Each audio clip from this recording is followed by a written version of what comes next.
শেষ হয়ে গেল রে। আমি অনেক বড় পাপ করেছি, আল্লাহ আমাকে পাপের সাজা দিয়েছে। এখনো কিচ্ছু শেষ হয়নি।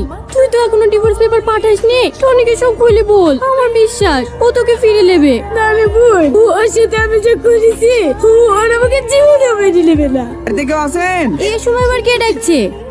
হ্যাঁ বলেন। সালমান নামে একটা পার্সেল আছে। সালমা, তোর নামে একটা পার্সেল আছে। কই দেখি। তুমি আমার সাথে ডিভোর্স চেয়েছিলে না, তোমাকে তাই দিলাম। তুমি আজ মুক্ত।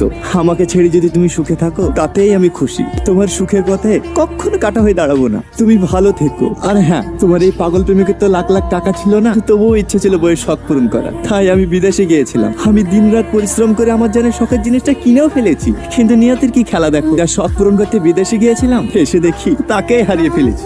তাই তার শখের জিনিসটা তার কাছেই পৌঁছে দিলাম।